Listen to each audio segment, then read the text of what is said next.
Hello, good morning to all of you. આપ સૌનું સ્વાગત છે આપણી યુટ્યુબ ચેનલ પર. વિદ્યાર્થી મિત્રો, સૌથી પહેલાં તો આજના લેક્ચરમાં આપણે રેડિયો એક્ટિવિટીની પ્રક્રિયા ભણશું. હવે મિત્રો, રેડિયો એક્ટિવિટી શું છે એ મેં પ્રીવિયસ લેક્ચરમાં ચર્ચા કરી દીધી છે. તો રેડિયો એક્ટિવિટીમાં શું ઘટના બનતી હોય એ આજના લેક્ચરમાં આપણે બરાબર સમજશું. જુદા જુદા કુલ ડેરિવેશનવાળી 4 થિયરી છે. એમાં સૌથી પહેલો પ્રશ્ન આપણો છે કે રેડિયો એક્ટિવ ક્ષયનો નિયમ. ક્ષયનો અર્થ થાય સમયની સાથે ઘટવું. ક્ષય થવું એટલે ઘટવું, ડીકે જેને ઇંગ્લિશમાં કહેવાય. એટલે કે સમયની સાથે અંદર જે ન્યુક્લિયસની અંદર ન્યુક્લિયોન છે એની સંખ્યામાં ઘટાડો થાય તો એ ઘટાડો દર્શાવતું સમીકરણ તમારે આ પ્રશ્નમાં મેળવવાનું છે. તો આ પ્રશ્નને બીજી રીતે પૂછવું હોય તો ચર ઘાતાંકીય નિયમ એટલે શું, ચર ઘાતાંકીય નિયમ મેળવો, આ રીતે પણ પ્રશ્ન પૂછી શકે. તો ચાલો શરૂઆત કરીએ મિત્રો પ્રશ્નની. તો ચાલો, ચર ઘાતાંકીય નિયમ એટલે કે રેડિયો એક્ટિવ ક્ષયનો નિયમ એ ચાલુ કરતા પહેલા જ મુદ્દામાં આ પ્રશ્નની અંદર કે જ્યારે કોઈ રેડિયો એક્ટિવિટી થાય એટલે કે રેડિયો એક્ટિવ પ્રક્રિયા બને ત્યારે તમને ખબર છે કે પ્રક્રિયામાં આલ્ફા, બીટા કે ગેમા એવા કણનું ઉત્સર્જન થતું હોય અને આખી પ્રક્રિયા ન્યુક્લિયસની અંદર બનતી હોય એટલે આ પ્રક્રિયાને ન્યુક્લિયર પ્રક્રિયા કહે છે. હવે આ નિયમમાં એવું કહે છે કે એકમ સમયમાં વિભંજન પામતા ન્યુક્લિયસની સંખ્યા, ચાલો એકમ સમયમાં એટલે ધારી લઈએ આપણે કે એકમ સમય બોલ્યા છે એટલે આપણે સમયને ડેલ્ટા ટી નીચે કહીએ કે ડેલ્ટા ટી જેટલા સમયમાં એકમ સમયમાં વિભંજન પામતા ન્યુક્લિયસની સંખ્યા એટલે કે ધારો કે ડેલ્ટા એન જેટલું વિભંજન થતું હોય. એકમ સમયમાં વિભંજન પામતા ન્યુક્લિયસની સંખ્યા એ તે સમયે તે ન્યુક્લિયસમાં અવિભંજિત કુલ ન્યુક્લિયસની સંખ્યાના સમપ્રમાણમાં હોય. ફરીથી રિપીટ કરું છું. એકમ સમયમાં કોઈ પણ રેડિયો એક્ટિવ પદાર્થમાં એકમ સમયમાં વિભંજન પામતા ન્યુક્લિયસની સંખ્યા એટલે કે ડેલ્ટા એન એ વિભંજન પામતા ન્યુક્લિયસની સંખ્યા છે. આપણે લખી નાખીએ કે જ્યાં ડેલ્ટા એન એટલે વિભંજન પામતા ન્યુક્લિયસની સંખ્યા અને કેપિટલ એન જે ખાલી છે એ અવિભંજિત ન્યુક્લિયસની સંખ્યા છે. એટલે આ છે નિયમ છે. વિધાન હજી એકવાર રિપીટ કરું છું કે એકમ સમયમાં વિભંજન પામતા ન્યુક્લિયસની સંખ્યા એ તે સમયે તે ન્યુક્લિયસમાં રહેલા અથવા તો અવિભંજિત ન્યુક્લિયસની કુલ સંખ્યાના સમપ્રમાણમાં હોય. એટલે કે જેમાં ન્યુક્લિયસ જાજા એનો આ વિભંજન દર પણ વધુ. કારણ કે delta n upon delta T એને વિભંજન દર કહેવાય અને એન છે એ કુલ ન્યુક્લિયસની સંખ્યા છે. તો વિભંજન દર એ કુલ ન્યુક્લિયોનની સંખ્યા ના સમ. જો ઘણી વખત હું ન્યુક્લિયસ બોલીશ, ઘણી વખત હું ન્યુક્લિયોન બોલું તો તમારે એવું સમજી લેવાનું કે ન્યુક્લિયસની અંદર જે ન્યુક્લિયોન છે એને જ હું ન્યુક્લિયોન, કુલ ન્યુક્લિયોન કહું છું.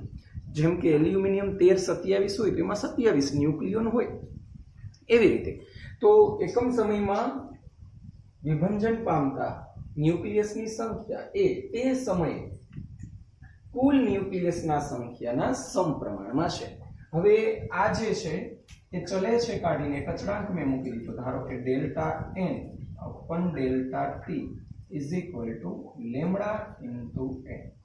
હવે ડેલ્ટા n નું મૂલ્ય હંમેશા ધન જ હોય, આ યાદ રાખજો.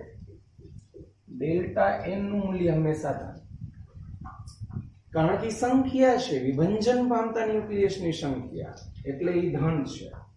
હવે જો આ ઘટના તમે કાલે સમજાવ્યું હતું, રેડિયો એક્ટિવિટી છે તો તાત્ક્ષણિક ઘટના છે, એટલે કે બહુ જ અલ્પ સમયમાં નેનો સેકન્ડની અંદર બનતી હોય, એટલે કે જો આ પ્રક્રિયા તો બહુ તાત્ક્ષણિક છે, એટલે જો limit delta t tends to 0 delta n upon delta t, આના સ્થાને હું આ મૂકી દઉં કે dn બાય dt, તો આ સમીકરણ બનશે dn by dt is equal to lambda into n.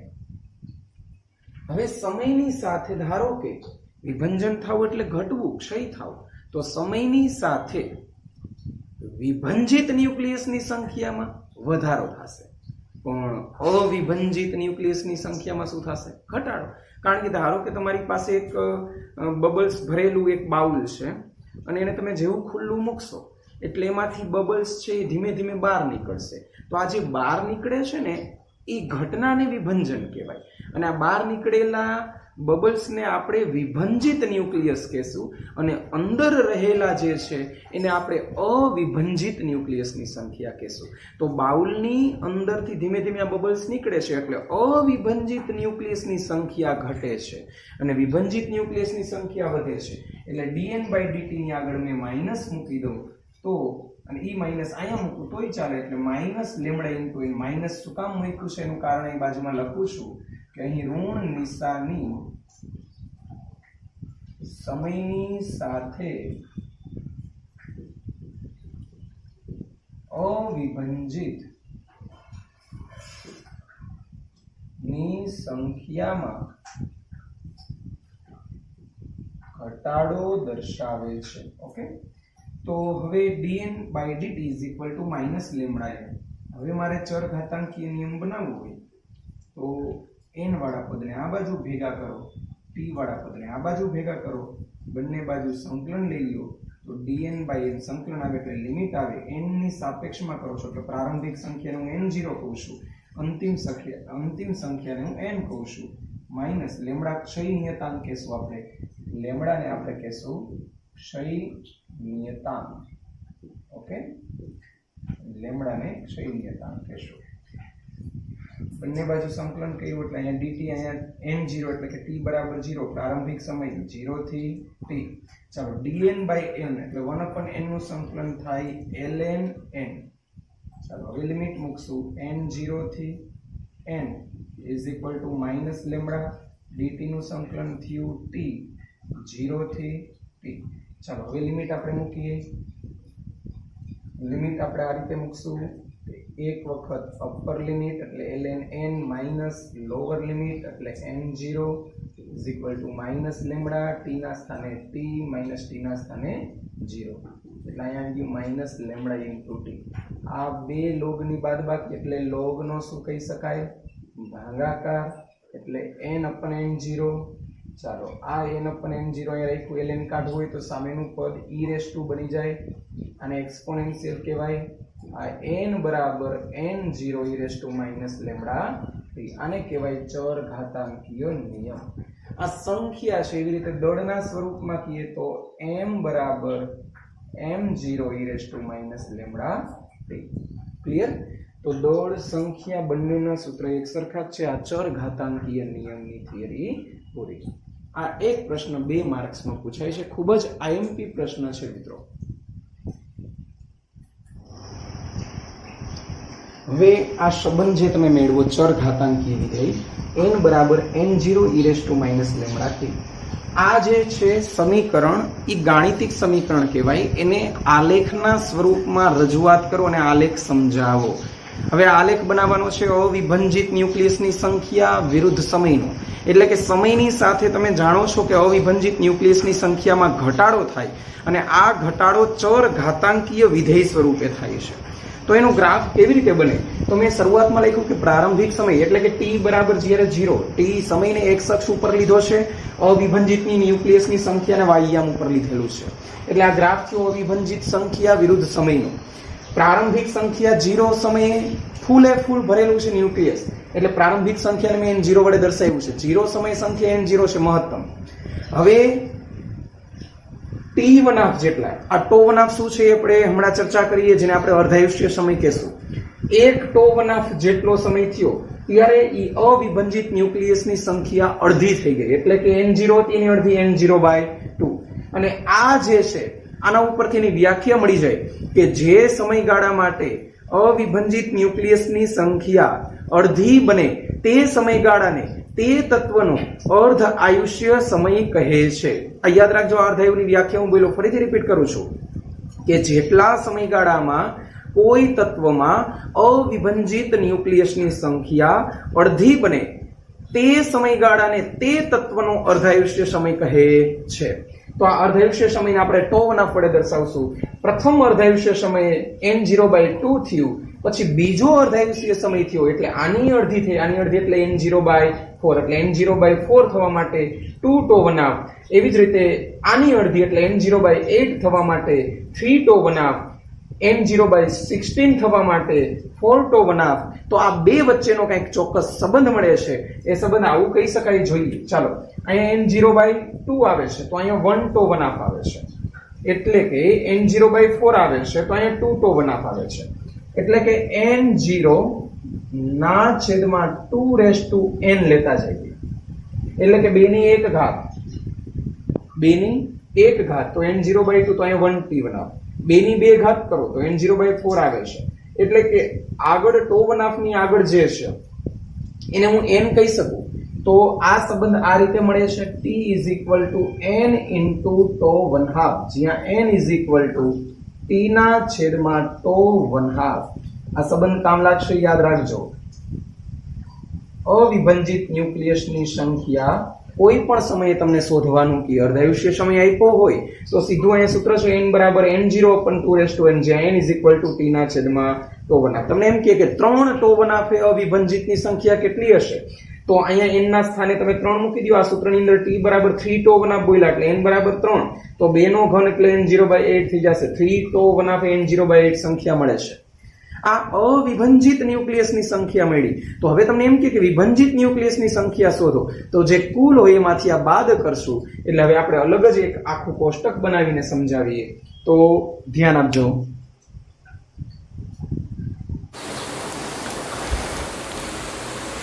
તો આ જે ગ્રાફ તમને મળેલો છે, આ ગ્રાફ ઉપરથી મેં અહીંયા એક ટેબલ બનાવેલું છે કે જેમાં એક કોલમ છે સમય, બીજી કોલમ છે અવિભંજિતની સંખ્યા અને ત્રીજી કોલમ છે વિભંજિતની સંખ્યા.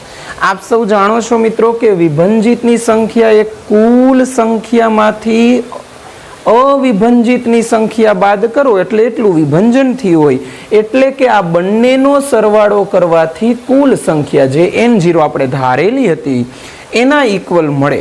તો હવે મેં અહીંયા સમીકરણ જે મેળવ્યું છે આ બધું ગ્રાફ ઉપરથી, n બરાબર n0/2n, અને જ્યાં n એટલે t/τ1. તો આ સમીકરણ ઉપરથી તમને શું માહિતી મળે જોઈએ? તો પ્રારંભિક સંખ્યા પ્રારંભિક સમયમાં એટલે કે t બરાબર 0 સમયે હજી વિભંજન સ્ટાર્ટ નથી થયું, એટલે અવિભંજિતની સંખ્યા પૂરેપૂરી હશે, એટલે કે અવિભંજિતની સંખ્યા n બરાબર n0, એટલે કે પ્રારંભિક સંખ્યા જે અવિભંજિતની સંખ્યા હતી એના બરાબર હશે, એટલે કે n બરાબર n0 હશે પ્રારંભિક સંખ્યા બરાબર. ત્યારે હજી કોઈ જ વિભંજન નથી થયું, એટલે કે વિભંજિતની સંખ્યા શોધવી હોય તો એને હું ડેલ્ટા n કહીશ. એનું સમીકરણ આ રીતે યાદ રાખશું કે કુલ પ્રારંભિક સંખ્યામાંથી અવિભંજિતની સંખ્યા બાદ કરવી. n0 માંથી n બાદ કરતા જાવ તો ચાલો n બરાબર શું મળ્યું? n0 - n0 0 થઈ જાય. હવે પ્રથમ અર્ધાયુષ્ય સમય એટલે કે t બરાબર 1τ1 લ્યો તો n બરાબર તમને મળશે n0/2. હવે n0 માંથી n બાદ કરી નાખો એટલે n0 માંથી n એટલે n0/2, તો 1 માંથી અડધું જાય તો અડધું. t બરાબર 2τ1 તો n બરાબર n0/4. तो डेल्टा एन बराबर n0 मांथी आ बाद कर नाखो एटले 3n0/4 3 टो बनाफे n0/8 तो अहींया 7 एटले के n0 मांथी आ बाद कर्युं एटले 8 1 8 मांथी 1 जाए तो 7 7 n0/8 આવી રીતે મેં વ્યાપક સમીકરણ અહીંયા લખ્યું છે t બરાબર n ટો વનાફ હોય તો n બરાબર n0/2n અને વિભંજિતની સંખ્યા શોધવી હોય તો ડેલ્ટા n બરાબર 2n -1/2n n0 આ સમીકરણ છે જે યાદ રાખજો। આ વ્યાપક સમીકરણ ઉપરથી તમને કોઈ પણ સમયગાળા માટે વિભંજિત અને અવિભંજિતની સંખ્યા મળી શકે એટલે આ ટેબલ બરોબર યાદ રાખવા જેવું છે। એમાં વ્યાપક જે મેં વ્યાપક રીતે મેળવી દીધું સમીકરણ એ કોઈ પણ સમયના ગાળા માટે તમે વિભંજિત અને અવિભંજિતની સંખ્યા સહેલાઈથી શોધી શકો। ચાલો તો ત્યાર પછી બીજો પ્રશ્ન સ્ટાર્ટ કરીએ। ચાલો ક્ષય નિયતાંક એટલે શું તે સમજાવી તેના વિશે ટૂંક નોંધ લખો અને તે કઈ બાબત પર આધાર રાખે છે। 2 માર્ક્સ માટે આ પ્રશ્ન પણ આઈએમપી છે। મેં તમને પહેલા જ કહી દીધું છે કે રેડિયો એક્ટિવિટીની કુલ 4 થિયરી છે, 4 થિયરી બોર્ડ માટે 2 માર્ક્સ માટે મોસ્ટ આઈએમપી થિયરી છે। ચાલો શરૂઆત કરીએ। રેડિયો એક્ટિવ ક્ષય નિયતાંક સમજાવો। તો તમે જાણો છો કે ચર ઘાતાંકીય નિયમ એટલે શરૂઆતમાં વર્ણન લખવાનું કે આપણે જાણીએ છીએ કે રેડિયો एक्टिव क्षयનો નિયમ dn/dt is equal to -λ/n છે। જ્યાં લેમ્ડા એક ક્ષય નિયતાંક છે, જ્યાં લેમ્ડા એક ક્ષય નિયતાંક છે અને આ લેમ્ડાને કરતા બનાવવામાં આવે તો dn/dt upon n અહીં આગળ માઇનસ મૂકી દઈએ પણ અચળાંક છે એટલે માઇનસ મૂકવું જરૂરી નથી એટલે મેં માઇનસ નિશાની કાઢી નાખી કારણ કે તમને ખબર છે માઇનસ નિશાની એ સમય સાથે અવિભંજિતની સંખ્યા ઘટે છે એવું દર્શાવે છે।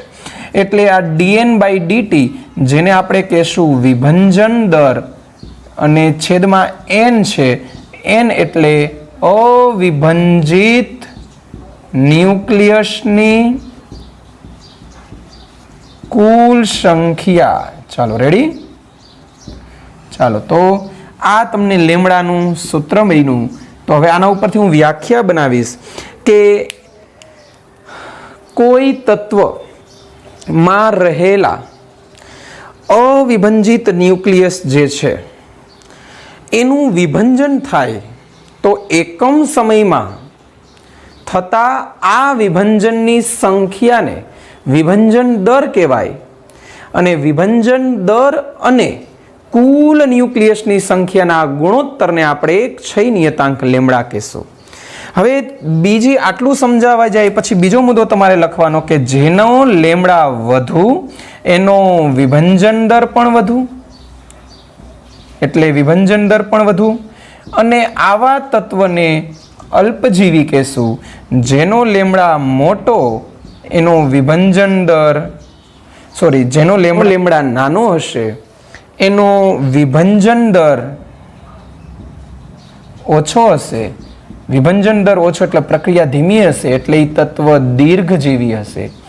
बीजी वस्तु के आ लेमड़ानुं जे मूल्य छे ए तापमान दबाण के कोई बाह्य परिबळ पर आधारित नथी।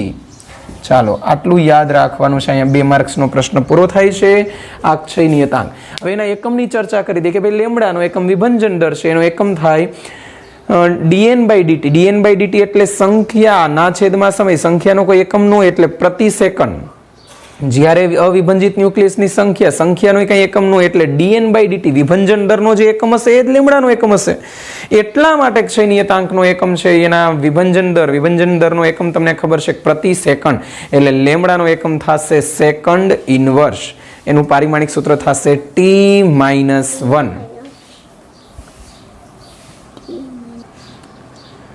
તો ચાલો તમે સ્ક્રીન ઉપર જોઈ શકો કે જેનો લેમડા વધુ છે એનો વિભંજન દર એ વધુ, એટલે કે લેમડા છે એ વિભંજન દરના સમપ્રમાણમાં છે અને વિભંજન દર વધુ હોય એનો સીધો અર્થ એવો કહી શકાય કે એ પ્રક્રિયા ઝડપી હશે, અને પ્રક્રિયા ઝડપી હશે એટલે એનું આયુષ્ય ઓછું હશે, એટલે એને અલ્પજીવી કહેવાય. એટલે લેમડા વધુ હોય તો એનું આયુષ્ય ઓછું, એટલે કે લેમડા અને આયુષ્ય એકબીજાના વ્યસ્ત પ્રમાણમાં ગણી શકાય.